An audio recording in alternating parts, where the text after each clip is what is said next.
सभी को नमस्ते। आज की इस चर्चा में आप सबका स्वागत है। ये हमारी जैसा कि आप जानते हैं कि शेड्यूल्ड कोई चर्चा नहीं थी और अभी थोड़ी देर पहले ही मुझे लगा कि इस पे बात करनी चाहिए, तो और मैं यहाँ आपके सामने हूँ। विषय आपने देख लिया है, आज हम बात करने वाले हैं मोदी जी के बारे में कि मोदी जी हिंदू समाज के लिए, हिंदू सभ्यता के लिए एक अ, अवतार के रूप में आए हैं, एक मसीहा के रूप में आए हैं। ये शब्द अच्छा नहीं है, लेकिन बहुत सारे लोग इसका उपयोग करते हैं। वो सनातन धर्म के उद्धारक के रूप में हैं या जैसा कि महात्मा गांधी ने किया था, जिन्होंने हमारे देश का ना केवल विभाजन किया बल्कि हिंदुओं के लिए इस तरह का तंत्र छोड़ के चले गए जिसका मूल्य आज तक हम चुका रहे हैं। अब पहले तो मैं आपको 1-2 डिस्क्लेमर्स दे देता हूँ। पहला डिस्क्लेमर ये है कि मैं कोई भी एक पक्ष नहीं लेने वाला हूँ, मैं आपके सामने तथ्य रखने वाला हूँ। उन तथ्यों के आधार पर हम आकलन करेंगे कि ऊँट किस करवट बैठने वाला है, ठीक? और केवल तथ्यात्मक बात करेंगे इसमें हम।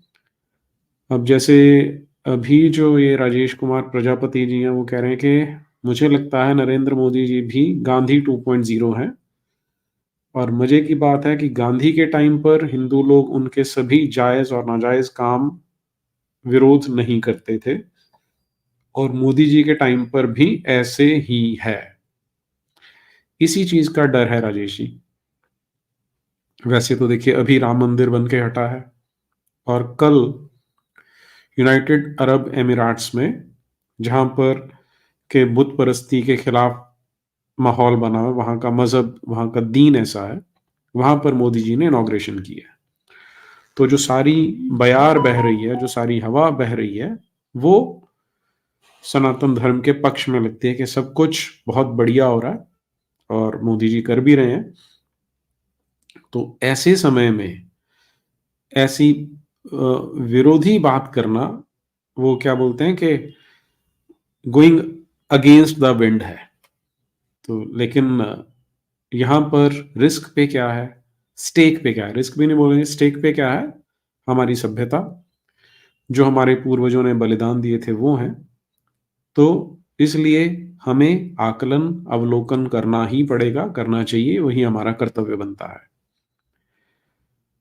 दूसरा डिस्क्लेमर क्या है कि जब हम आज ये बात कर रहे हैं, मोदी जी और बीजेपी दोनों की बात करने वाले हैं हम, कि स्थिति क्या है, तो मैं मन से ये चाहता हूं कि मोदी जी पूरी तरह से सनातन धर्म के उद्धारक सिद्ध हों और जैसा बहुत सारे लोग कह भी रहे हैं कि अगले 5 वर्षों में बहुत बड़े बड़े निर्णय लेंगे वो, क्योंकि उनके पास बहुत भारी बहुमत आने वाला है। तो मेरा मन तो चाहता है कि वो ऐसा करें, सफल हों, सब कुछ ठीक हो और हम एक साधारण जीवन जी सकें। क्योंकि आज मानवता पर और विशेष रूप से हिंदू समाज पर जो विपत्तियां हैं, उनका बहुत बड़ा एक समूह है जिसका आक्रमण हो रहा है। जिहादी हैं, मिशनरी हैं, वोक हैं, माओवादी हैं, खालिस्तानी हैं, जिस तरफ देख लें आपको हिंदू धर्म के शत्रु दिखाई देते हैं, मुंह बाए खड़े हैं हमें दबोचने के लिए। तो ऐसी स्थिति में यदि सरकार इतनी स्ट्रांग होती है, मोदी जी इस प्रकार के काम करते हैं, तो फिर हम इन सब से बच के बाहर निकल सकते हैं, जैसा कि कहा जाता है।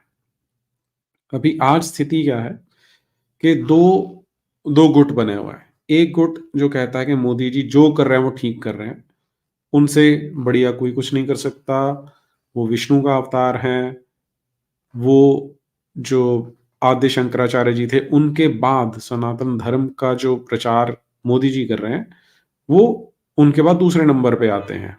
स्वामी विवेकानंद का भी इसमें स्थान नहीं आता, दयानंद सरस्वती का भी नहीं आता। तो एक पक्ष ये है जो ऐसा कहते हैं और उन पे दूसरे लोग जनरली एक भक्त का ठप्पा लगाते हैं, लेबल लगा देते हैं। दूसरी ओर वो लोग हैं जो क्रिटिसाइज करते हैं, जिनका कहना है कि मोदी ने एक भी काम अच्छा नहीं किया, ये जिहादियों के लिए काम कर रहा है या अमेरिकन लॉबी के लिए काम कर रहा है, और ये सनातन धर्म को विनाश की कगार पे लेके जाने वाला है।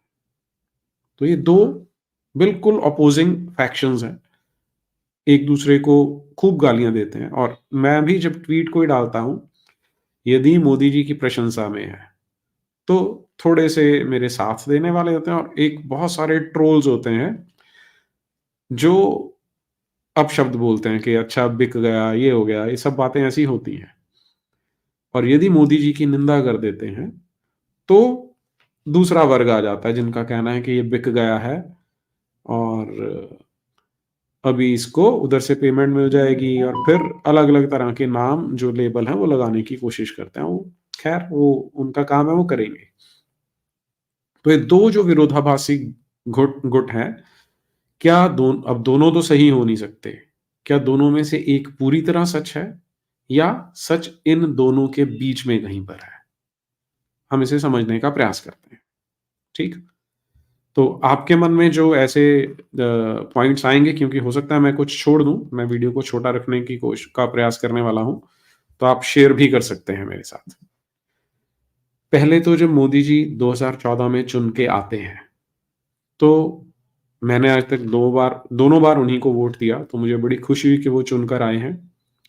और मैंने जब चुना था, तो मैंने उस मोदी को चुना था, जिसने टोपी पहनने से मना किया था, और जिसका कहना था कि मैं 6 करोड़ गुजरात वासियों के लिए काम करता हूँ, ना किसी हिंदू के लिए, ना किसी मुसलमान के लिए। तो 2014 में वो जीत कर आए। अब वहाँ से लेके अब तक क्या-क्या उन्होंने पॉज़िटिव किया, पहले हम पॉज़िटिव्स की बात करते हैं। पहली बार ऐसा प्रधानमंत्री आया जो माथे पे त्रिपुंड लगा के सब जगह जाता है, गंगा आरती करता है। तो जो हिंदू प्रतीकात्मकता है, हिंदू सिम्बोलिज़्म कह सकते हैं, वो उन्होंने अच्छे से मेनस्ट्रीम कर दिया, क्योंकि भगवद गीता का श्लोक भी है कि श्रेष्ठ पुरुष जो करते हैं, समाज उनका अनुसरण करता है।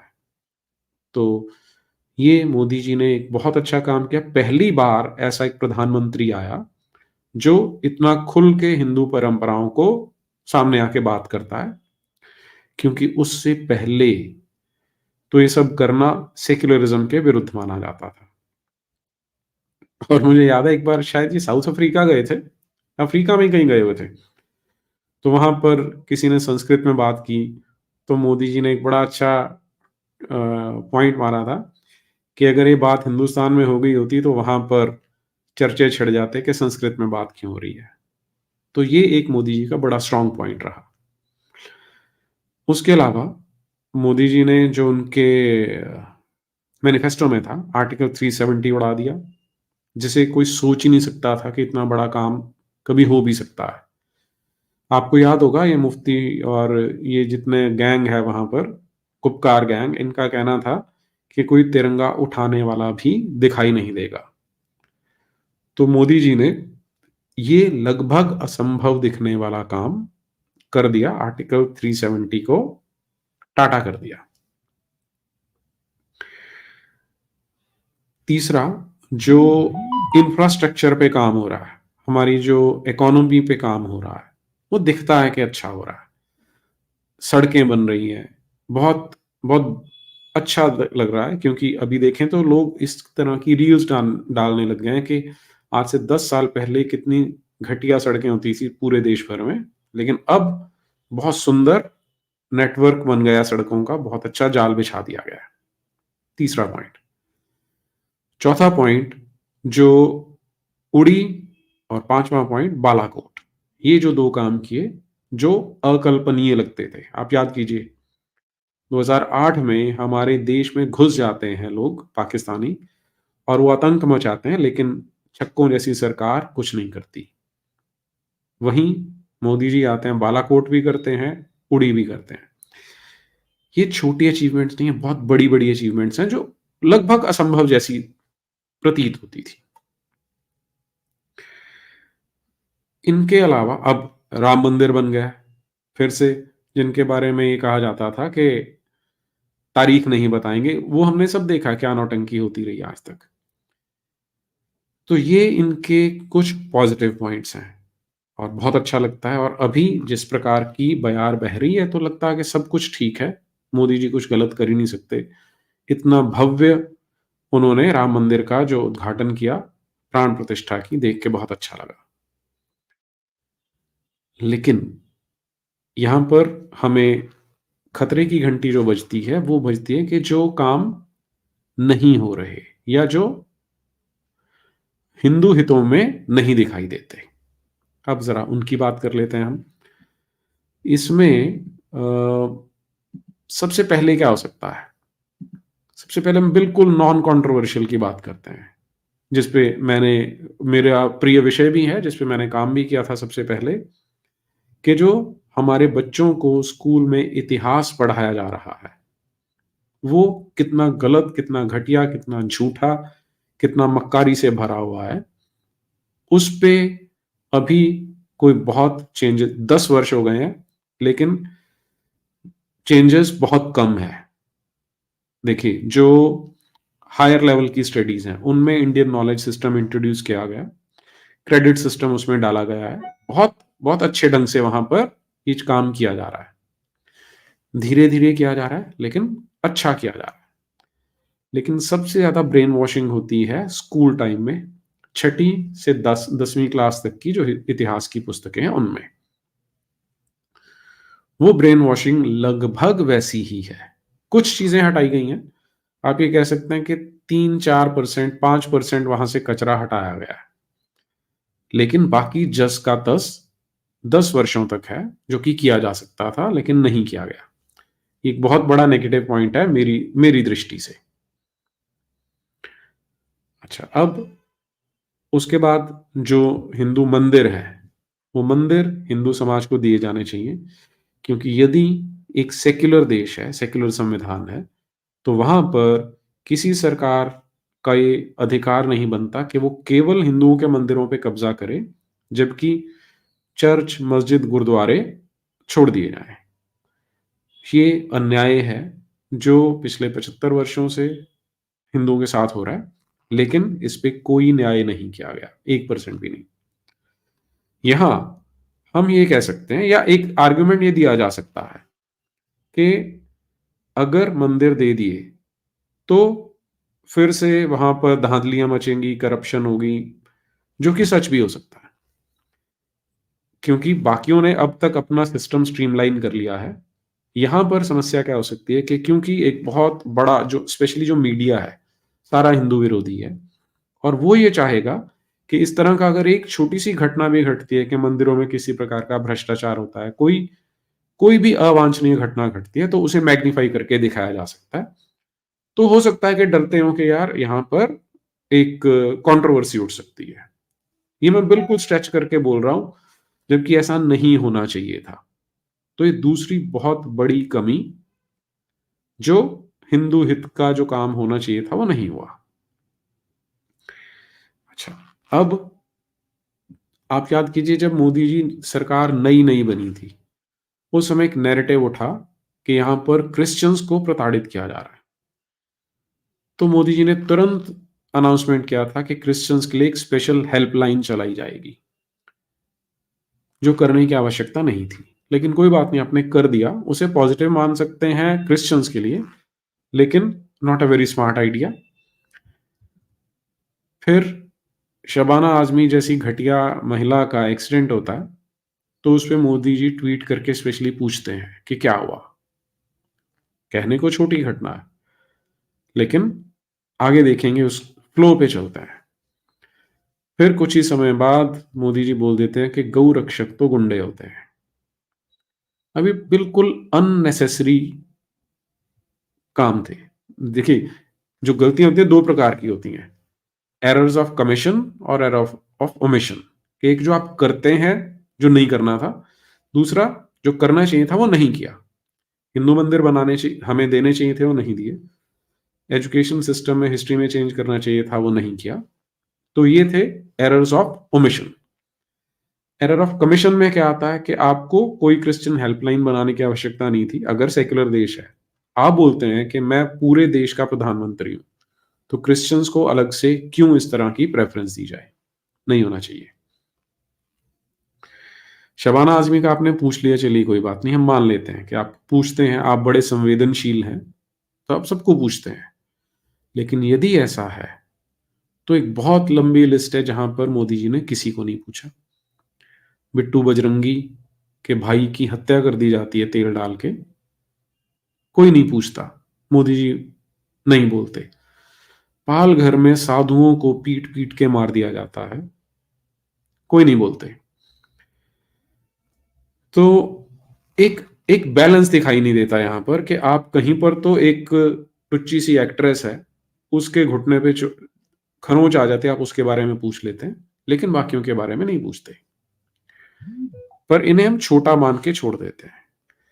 सबसे बड़े सबसे बड़े जो क्राइम मेरी नजर में मुझे लगते हैं, पहला, कि जब आप कहते थे मैं 6 करोड़ गुजरातियों के लिए काम करता हूं, अब आपने बोलना शुरू कर दिया है कि हमें तृप्तिकरण करना है, और आप स्पेशली माइनॉरिटीज के लिए और उनमें भी विशेष करके मुसलमानों के लिए स्पेशल स्कीम्स लेके आ रहे हैं, जो स्पेसिफिकली उन्हें दी जा रही है, जो मुझे लगता है कि सारे हिंदुओं के साथ एक बहुत बड़ा धोखा है। अगर आप पहले सारे गुजरात वासियों की बात करते थे, उनके लिए प्लान्स बनती थी, तो अब सभी भारतवासियों के लिए होनी चाहिए थी। ये एक्सेप्टेबल नहीं है, अक्षम्य अपराध होना चाहिए। लेकिन इसमें मैं फिर से वो देता हूं, लिबर्टी लेते हैं कि आपको अपना एक सौम्य चेहरा बनाना, एक अपनी छवि दिखानी है कि मैं एंटी मुस्लिम नहीं हूं, बल्कि मैं प्रो मुस्लिम हूं, जो कि आवश्यकता नहीं थी, लेकिन हम मान लेते हैं, मास्टर स्ट्रोक मान लेते हैं आपका। पर जो उससे बड़ा है, वो सबसे भयानक है, जो आपने एट्रोसिटीज अगेंस्ट SC/ST एक्ट में संशोधन किए हैं, वो क्षमा योग्य नहीं है। और अभी जो जो पक्ष ये बोलता है कि मोदी जी सब ठीक कर रहे हैं, और वो सारा जो सिविलाइजेशनल नैरेटिव है उसे ठीक करने की कोशिश कर रहे हैं, उसमें मेरी अंकित शाह जी से बात हुई थी, जब आप लोगों ने देखा होगा, तो उन्होंने कहा कि जब करेंसी चेंज हो जाएगी, डी डॉलराइजेशन होगा और डी रेडिकलाइजेशन होगा उसके साथ साथ, कि जितने मुसलमान हैं जो इतने रेडिकल हो गए हैं, उन्हें डी रेडिकलाइज किया जाएगा। हम कुछ देर के लिए उस सबको मान लेते हैं, लेकिन यहां ये जो SC/ST एक्ट में इस तरह की धाराएं डाली हैं, जो समाज को तोड़ रही हैं, विनाश की ओर लेके जाने वाली हैं, उनका कोई उत्तर नहीं है। क्यों किया आपने? जब सुप्रीम कोर्ट ये निर्देश देता है कि ये कानून ड्रैकोनियन है, ये मानव अधिकारों का हनन करता है। देखिए, नेचुरल लॉ ऑफ जस्टिस क्या होता है? Innocent until proven guilty. इसी पे हमारा सारा संविधान, हमारी सारी न्याय संविधा सॉरी न्याय व्यवस्था आधारित है। लेकिन SC/ST एक्ट बनाया गया, वो बिल्कुल गलत बनाया गया, ड्रैकोनियन था वो। लेकिन समाज उसे झेल रहा था क्योंकि कोई उपाय नहीं था। अब आप जैसे लोग जो कहते हैं कि मैं पूरे देशवासियों का ध्यान रखता हूं, उनका दायित्व बनता था कि वो उस इक्वालिटी की बात करते जो कॉन्स्टिट्यूशन में बोला जाता है, राइट टू इक्वालिटी, लेकिन आपने वो नहीं किया। अब यहां बड़ी समस्या क्या आती है? ये कहा जाता है कि उनका एक वर्ग का कई हजारों वर्ष तक शोषण हुआ। पिछले 100, 150, 200 वर्षों में वो हमें दिखाई देता है कि कुछ वर्ग थे जिनके साथ अस्पृश्यता की गई, जो कि गलत है, अमानवीय है, नहीं किया जाना चाहिए। लेकिन जब आप उसे बोलते हैं 1000, 2000, 3000 वर्ष से किया गया, तो उसके लिए फिर आपको ऐतिहासिक तथ्य देने पड़ते हैं, जो कि नहीं है। मुझे आज तक नहीं मिले, किसी को मिलते हैं तो मेरे साथ शेयर कीजिए। तो एक फिगमेंट ऑफ इमेजिनेशन से एक कानून लाया गया, SC/ST एक्ट वाला, और समाज को झेलना पड़ा क्योंकि सारी व्यवस्था वैसी चल रही थी कि समाज को तोड़ते जाओ, उसके टुकड़े करते जाओ। लोगों ने बहुत याचिका करके, याचना करके सुप्रीम कोर्ट में दिखाया कि कितना अन्याय हो रहा है। तो सुप्रीम कोर्ट को भी समझ में आया कि कम से कम एक प्रिलिमिनरी इंक्वायरी तो बनती है। तो उन्होंने ये एक ऑर्डर पास किया। मोदी सरकार तुरंत उसे ओवरटर्न करती है। ये तथ्य आपको पहली चीज क्या बताता है कि यदि सरकार चाहती है कुछ करना तो वो कानून बदलती है। ऐसा नहीं है कि उन्हें कोई बहुत बड़ी मेजॉरिटी चाहिए, लेकिन अगर उनकी नीयत है तो वो ये काम करते हैं। यहां भी जब ये किया गया था तो मुझे या एक बहुत बड़े वर्ग को ये लग रहा था कि अगर अभी सर अब पहली चीज यहां पे दो तीन इशू आते हैं। एक तो सुप्रीम कोर्ट ने भेजा है, तो आपके पास एक अवसर था कि ये मानव अधिकारों का जो नेचुरल लॉ, जो नेचुरल जस्टिस है, उसके फंडामेंटल्स को वायलेट करता है। तो इस और अब सुप्रीम कोर्ट ने कहा है तो हम इससे देखते हैं, इसका एक दोबारा से अवलोकन करेंगे, समझेंगे कि क्या है सुप्रीम कोर्ट क्या चाहता है। कह सकते थे अगर उसे ठीक करना होता, लेकिन अब हम बिल्कुल पॉलिटिशियन बन के सोचते हैं कि अगर ये बात बाहर निकलती है कि अब SC/ST एक्ट को थोड़ा डाइल्यूट कर दिया गया, सुप्रीम कोर्ट के कहने पे किया गया, तो जो बाकी जो विपक्ष है, विपक्षी जो पॉलिटिकल पार्टीज हैं, वो एक प्रोपेगेंडा फैलाती, मीडिया उनके साथ मिल जाता कि देखिए जी मोदी सरकार ने आके SC/ST एक्ट में कमियां, उसे कम पैना कर दिया, कम धारदार बना दिया। ये भी संभव था और उसका परिणाम होता कि मोदी जी इलेक्शन हार जाते। तो यदि इलेक्शन जीतना है, इस वर्ग को नहीं छोड़ना, क्योंकि पॉलिटिशियन कभी भी छोड़ना नहीं चाहेगा, तो वो क्या कर सकते थे कि जो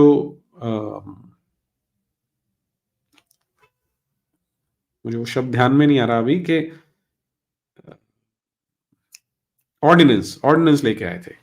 तो ऑर्डिनेंस ले आते कि जो सुप्रीम कोर्ट ने कहा है हम उसे रद्द करते हैं और जो कानून है वो वैसे का वैसा ही चलेगा। ठीक, लेकिन आपने उतना नहीं किया, आप उससे बहुत आगे बढ़कर आपने उसमें इतने भयानक प्रोविजंस डाले हैं कि पढ़ के रूह कांपती है।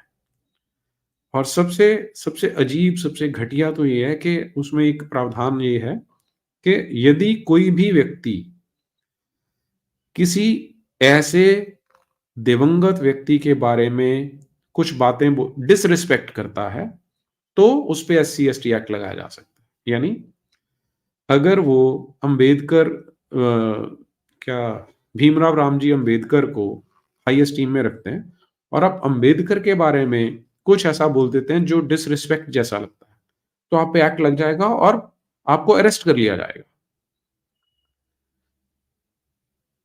सिर्फ अंबेडकर ने तो अच्छे काम किए, बहुत बुद्धिमान व्यक्ति थे, उन्होंने कई अच्छे काम किए हैं, लेकिन कल को सेंट जेवियर को ये बोल सकते हैं, क्योंकि अभी हो क्या रहा है, ये विचार किया जा रहा है कि मुस्लिम और क्रिश्चियंस भी SC/ST में आ सकते हैं।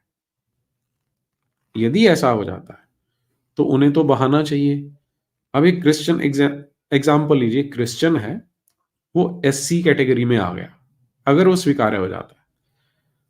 सेंट जेवियर एक ऐसा व्यक्ति था जिसने गोवा के मंदिरों, गोवा के आसपास के सैकड़ों मंदिर तोड़वाए, अत्याचार करवाए, उसने इंक्विजिशन सेटअप करवाया। अब वो व्यक्ति हर प्रकार से निंदनीय है, लेकिन अगर एक क्रिश्चियन अब SC कैटेगरी में आ जाता है तो वो बोल सकता है कि इन्होंने सेंट जेवियर पे, सेंट फ्रांसिस जेवियर के बारे में डिसरिस्पेक्ट किया है, तो उस पे SC/ST एक्ट लग जाएगा। इतना इतना भयावह है ये। और अभी सुप्रीम कोर्ट में एक हियरिंग चल रही है, वो भी मैं इसमें आपको बताता चलूं कि यदि कोई व्यक्ति किसी SC/ST समाज के व्यक्ति को ऐसे केस में फंसाता है जिसमें उसे मृत्युदंड हो सकता है, और मृत्युदंड हो जाता है या मृत्युदंड हो सकता है, तो जिसने फंसाया है उसे मृत्युदंड की सजा का प्रावधान है। अब कोर्ट ये देखिए, ये यहां पर ये क्यों, आप भेदभाव क्यों कर रहे हैं? कोई व्यक्ति किसी दूसरे व्यक्ति को नाजायज फंसा रहा है, उसको मरवा रहा है, तो सबके लिए समान होना चाहिए। लेकिन इस तरह के प्रोविजंस उसमें डाले गए हैं, ये अक्षम्य अपराध होना चाहिए मोदी सरकार का। और कितना डी रेडिकलाइजेशन कर लो, कितना डी डॉलराइजेशन कर लो, इस तरह के इन कानूनों का आप क्या उत्तर देंगे?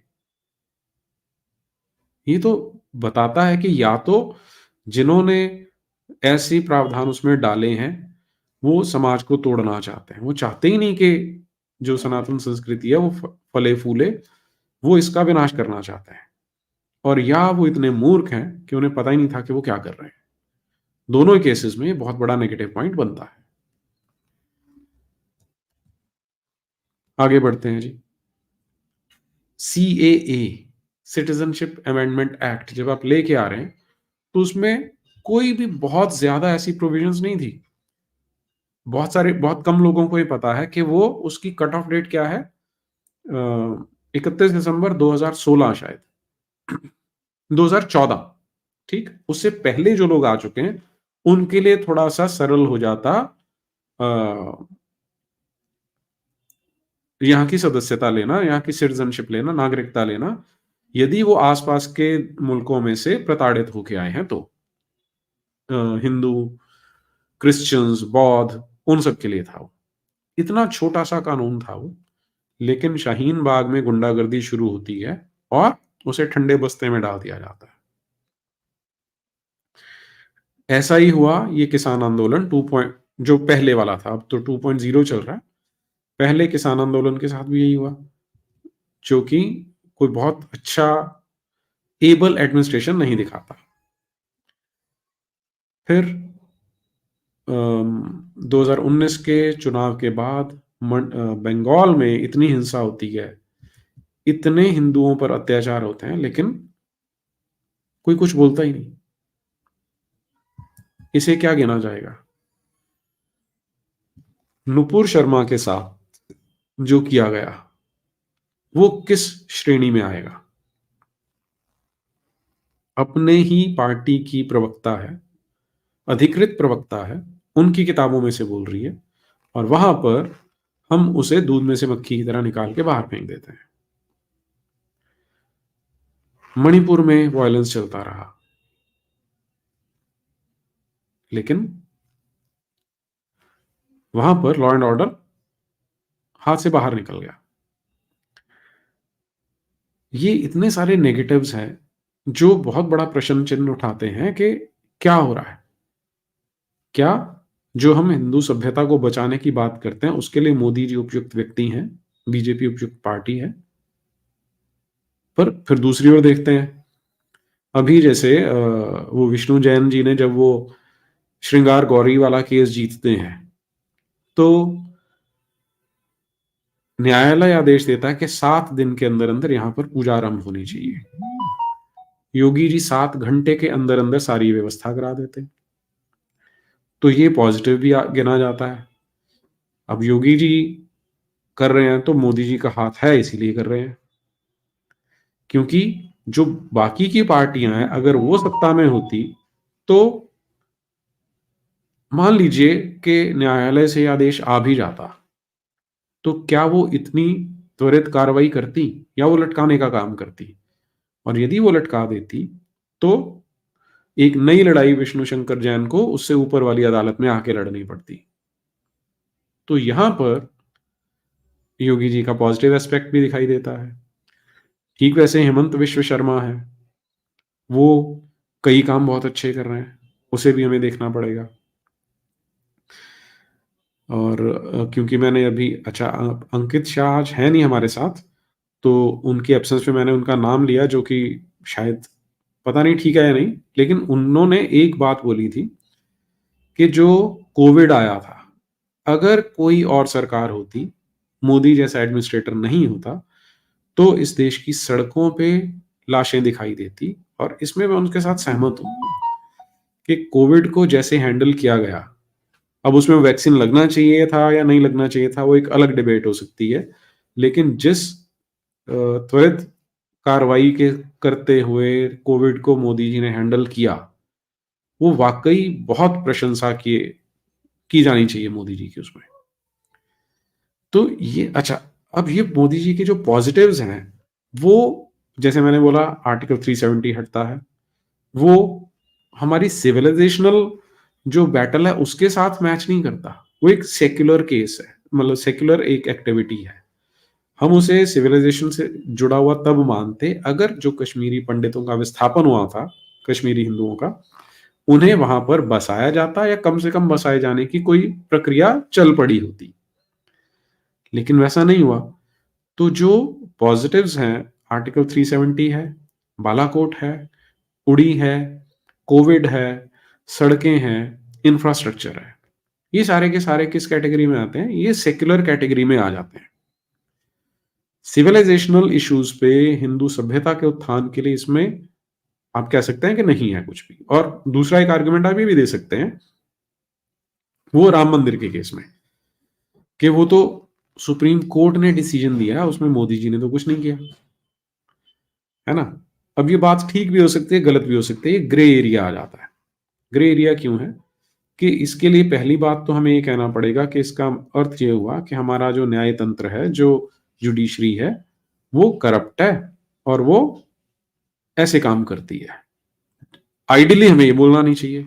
हमें बोलना चाहिए कि जो हमारी जुडिशरी है वो तो बिल्कुल साफ स्पष्ट है, उस पर कोई प्रभाव नहीं पड़ता। लेकिन प्रैक्टिकली इन चीजों का प्रभाव पड़ता है कि सत्ता में कौन है, हवा किस दिशा में बह रही है, इनका फर्क पड़ता है। अब इस पे ज्यादा कमेंट नहीं करते, लेकिन आप ये कह सकते हैं, बहुत सारे लोग बोलते हैं जो मोदी जी के क्रिटिक हैं, उनका कहना है कि तो सुप्रीम कोर्ट की जजमेंट आई है तो उन्होंने क्या किया। लेकिन इसमें हम मोदी जी को एक बेनिफिट ऑफ डाउट ये दे सकते हैं, या उनके क्रेडिट में ये जाना चाहिए कि उन्होंने वो फटाफट से ट्रस्ट बनवाया, काम करवाया और फिर उसका उद्घाटन किया। टाइमिंग पे आप बात कर सकते हैं कि टाइमिंग उन्होंने ऐसा चुना कि उन्हें इलेक्शंस में फायदा हो। तो Modi ji expert, experienced politician है, इसे कोई डिनाई नहीं कर सकता। और जब से वो चीफ मिनिस्टर की कुर्सी पे बैठे हैं, एक भी इलेक्शन नहीं हारे। प्रधानमंत्री की कुर्सी पे बैठे हैं, एक भी इलेक्शन नहीं हारे। तो ये कला उन्हें बड़े अच्छे से आती है कि इलेक्शन कैसे जीतना है। तो इसका हमें उन्हें श्रेय देना चाहिए कि वो जीते हैं। और यदि पॉलिटिकल पार्टी है, पॉलिटिशियन है, उसका पहला जो प्रायोरिटी होती है वो यही होती है कि उसे जीतना है। उसमें उसमें वो सक्षम है, करते भी हैं। तो यदि राम मंदिर का उपयोग वो उसके लिए करते हैं तो मुझे कोई आपत्ति नहीं है। मुझे आपत्ति तब है जब वो हिंदू हितों का काम नहीं करते और मुस्लिम अपीजमेंट के चलते या माइनॉरिटी अपीजमेंट के चलते माइनॉरिटीज को अधिक शक्तिशाली बनाते हैं। तो ये कुछ मोटे मोटे पॉइंट्स मैंने आपके साथ शेयर किए हैं। अब इसमें आप अपना कंक्लूजन निकाल सकते हैं कि हमें सतर्क रहना चाहिए कि नहीं। जैसे मैंने स्टार्टिंग में बोला था कि मैं बहुत बार इमेजिन करने की कोशिश करता हूं कि आज से 100 साल पहले जब अंग्रेज यहां पर शासन कर रहे थे तो लोग क्या सोचते होंगे कि गांधी जी हैं, ये हमें बचा लेंगे। कि गांधी जी का जो गेटअप था वो हिंदू वाला था और लिप सर्विस तो वो हिंदुओं को देते ही थे। लेकिन जो उन्होंने किया अल्टीमेटली वो बहुत भयानक था। अब वो कहते हैं ना कि दूध का जला छाछ भी फूंक फूंक के पीता।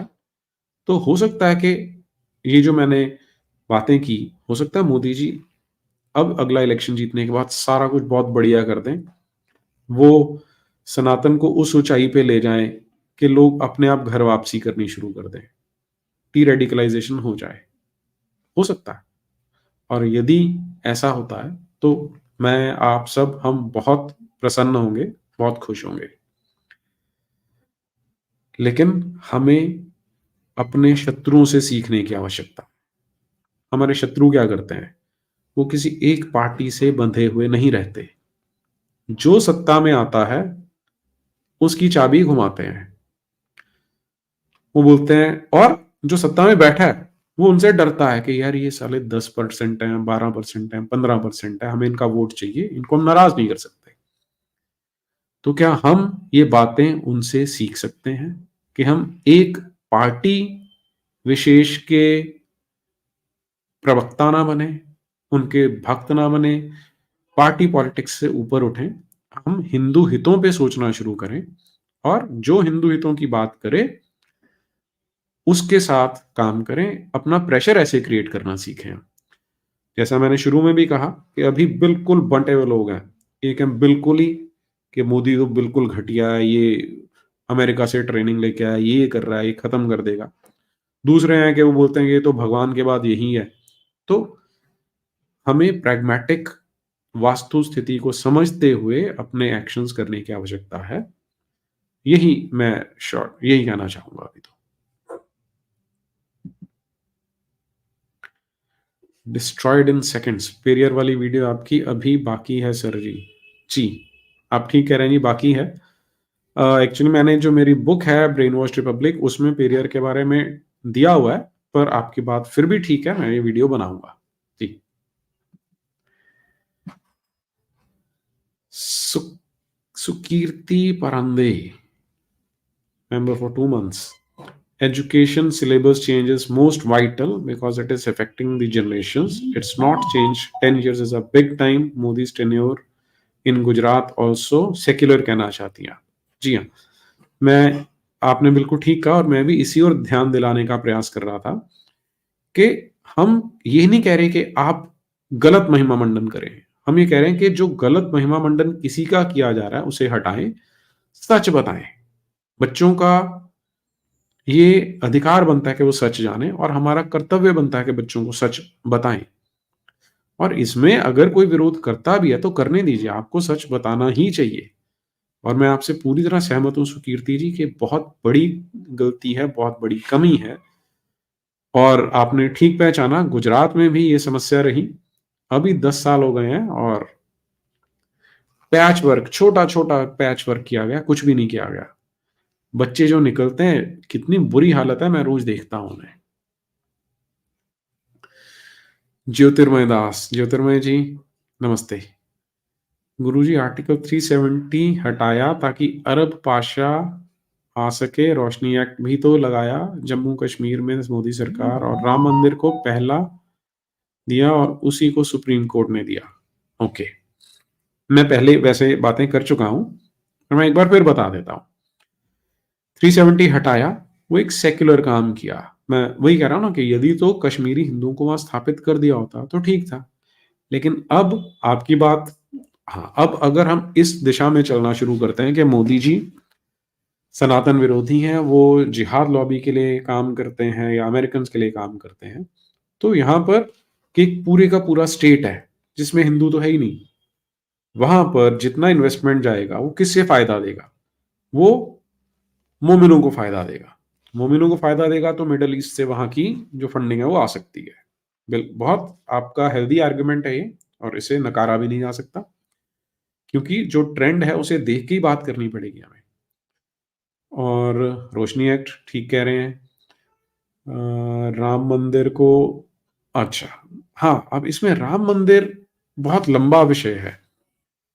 इसमें किसे क्रेडिट मिलना चाहिए, किसे नहीं मिलना चाहिए, बहुत सारी बातें आती हैं इसमें। अडवाणी जी ने जब शुरू किया, उन्होंने रथ यात्रा निकालनी शुरू की, बहुत बढ़िया काम था वो। और उस समय जब वो गरजते थे तो उनका कहना यही था कि हमारी आस्था है कि राम जी का जन्म वहां हुआ था, तो हम जुडिशरी से कहेंगे कि बीच में ना पड़े। बहुत अच्छा काम था ये। एक एक सभ्यता को रिप्रेजेंट करने वाले लीडर की जैसी वाणी होनी चाहिए, वैसी बातें अडवाणी जी ने उस समय बोली थी, 86 से जब ये शुरू हुआ था। फिर जब उन्होंने देखा कि किस प्रकार से लालू यादव ने, मुलायम सिंह ने, दोनों नीच पॉलिटिशियंस ने कुकृत्य किए, बर्बरता की, नृशंसता की, उसके बाद अडवाणी जी मुझे लगता है कि थोड़े सॉफ्ट हुए।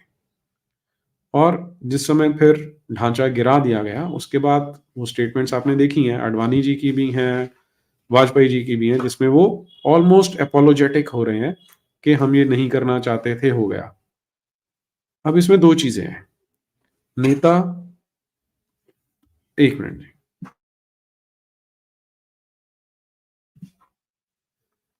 नेता यदि कमजोर पड़ता है तो वो उसकी अपनी कमजोरी भी हो सकती है, या उसे लगता है कि जिनका वो नेता बना है वो उसका साथ नहीं दे रहे। तो क्या कारण था? क्या हिंदू समाज ने उनका साथ नहीं दिया? इसलिए वो डर गए, मुझे नहीं पता। लेकिन ढांचा तो हिंदुओं ने गिराया, है ना?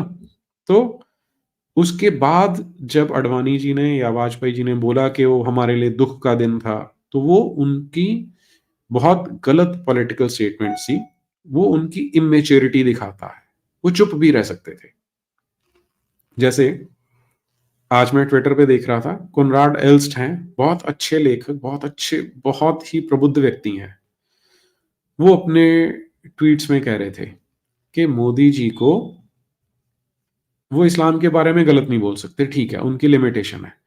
लेकिन उसका महिमा मंडन करने की भी आवश्यकता नहीं है।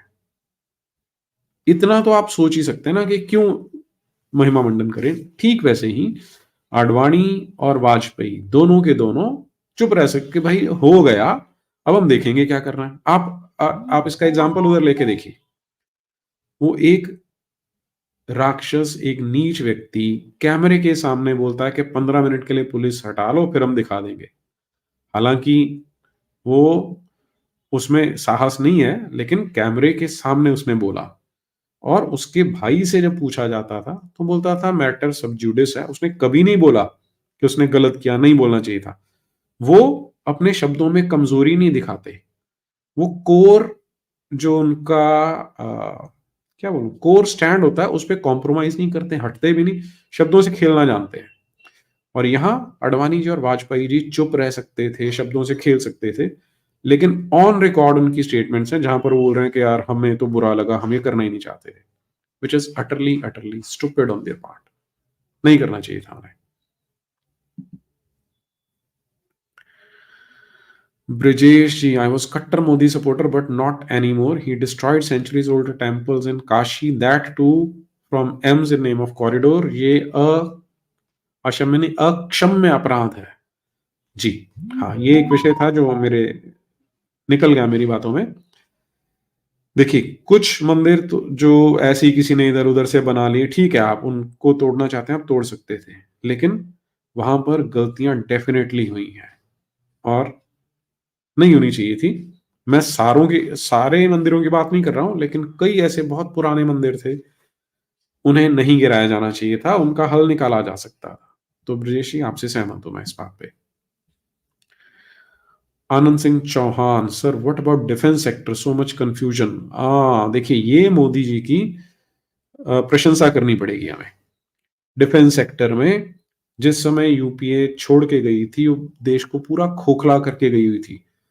जो डिफेंस के लोग हैं वो बताते हैं कि बहुत बुरी स्थिति थी, एमिनेशन बहुत कम था, और हम हमारे जो जवान है बहुत शक्तिशाली हैं, बहुत ऊर्जावान है, लेकिन उनके पास जो असला होना चाहिए था वो नहीं था।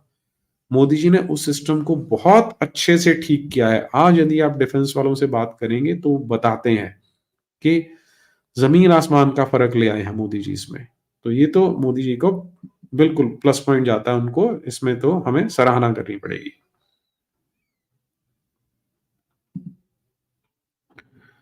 महेश शर्मा, कभी टोपी पहनने से मना करने वाला अजमेर चादर भेज रहा है।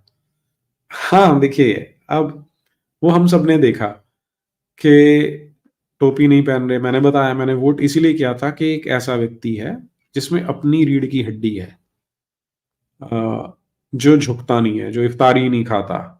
लेकिन अब जो वो चादर भेज रहे हैं तो अच्छा नहीं लगता। उसे मैं फिर बेनिफिट ऑफ डाउट दे देते हैं कि भाई आपकी कोई कंपल्शन है, मान लेते हैं, जबकि नहीं होना चाहिए। लेकिन और इतनी लंबी सूची है जो कहीं ना कहीं ऐसे प्रश्न खड़े करती है जो कि अनकंफर्टेबल करते हैं।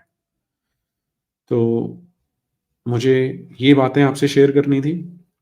अभी बहुत सारे होंगे जो दोनों तरफ से गालियां देंगे। वैसे भी इस अब हुआ क्या है, मुझे बीजेपी से फंडिंग नहीं आई इस बार। जो चेक समाजवादी पार्टी से आना था वो भी नहीं आया, राहुल गांधी से भी नहीं आया। तो मैंने सोचा चलो मैं आप लोगों से बात कर लेता हूँ। तो चलिए जी, ये मजाक की बातें छोड़ते हैं। अब कहना मेरा इतना ही है कि हमें अपनी तर्क बुद्धि, हम अपना विवेक लगाने की आवश्यकता है। ना तो यहाँ अगर इमोशनल होके डिसीजन लेंगे तो उल्लू बनेंगे, बनते रहे हैं, नहीं बनना। एक एक्सट्रीम पे नहीं जाना, दूसरे पे नहीं जाना। जिहादियों से सीखो कि किस प्रकार 10-15% होते हैं तो भी अपना काम निकलवा लेते हैं, कान मरोड़ लेते हैं। तो हमें अपना काम करवाना आना चाहिए। Detox driven sir, please make a detailed video on Bollywood stars like Kader Khan. हाँ, मैंने एक कादर खान के बारे में बोला था। वो एक ना, इसका एक सीरीज चली थी पाकिस्तान में, इस्लामी खानदान के नाम से। किसी ने मुझे भेजा था एक लिंक, उसमें कुछ टुकड़े मिले हैं। हालांकि उसमें इसने बहुत बकवास की हुई थी। आप में से किसी को भी मिलता है तो लिंक मेरे साथ अवश्य शेयर कीजिए। पहले यूट्यूब पे होता था, अब हटा दिया गया है। इस तरह के मक्कारों को एक्सपोज करना बहुत आवश्यक है। करते हैं वो। अ, समय की सीमा रहती है तो, लेकिन आपकी बात ठीक है जी, करेंगे इसे हम।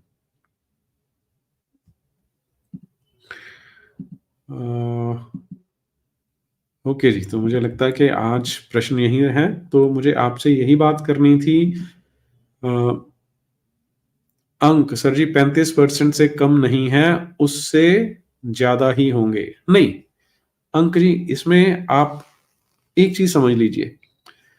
वो साइकोलॉजिकल गेम खेलते हैं, अपनी जनसंख्या बढ़ा के बताते हैं। 35% पे तो स्थिति बहुत विकट हो जानी थी।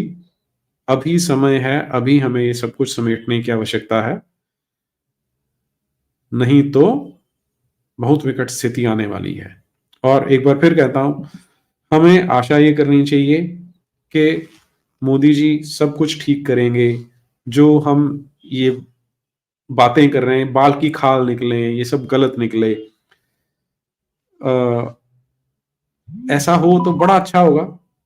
हमारी भावी पीढ़ियां बचेंगी, जिन्हें बचाना हमारा दायित्व बनता है। लेकिन अब कैसे होगा, वो हम अपनी आंखें खुली रखेंगे। और महेश शर्मा, गौरक्षकों को गुंडा बोलना कहां तक उचित था? बिल्कुल उचित नहीं था जी। इसलिए मैंने कहा है कि वो क्या करने की आपको आवश्यकता ही नहीं है, तो ऐसे कामों को छोड़िए ना जो आप किए बिना चल सकता है।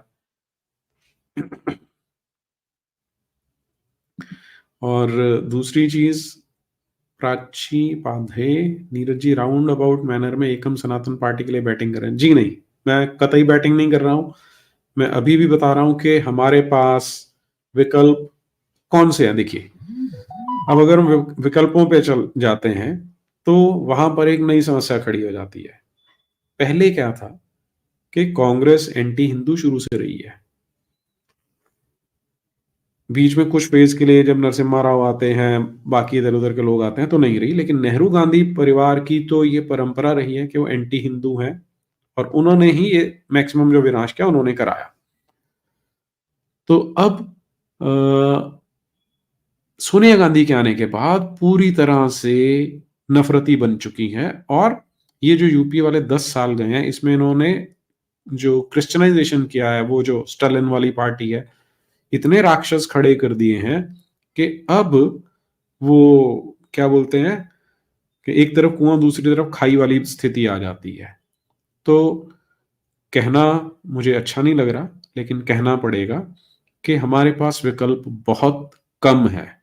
और आज आप देखिए कि मोदी के अलावा या बीजेपी के अतिरिक्त और कौन सा विकल्प आपको दिखाई देता है? यही यही बात मैंने बोली कि हमें सीखना चाहिए। आप बोल रहे हैं कि राउंड अबाउट बैटिंग कर रहे हैं, मैं सारा कुछ बिल्कुल स्पष्ट बात करता हूं कि हमें अपने सिचुएशन को एसेस करना है कि कौन हमारे लिए बेस्ट है, उसे चुनना है।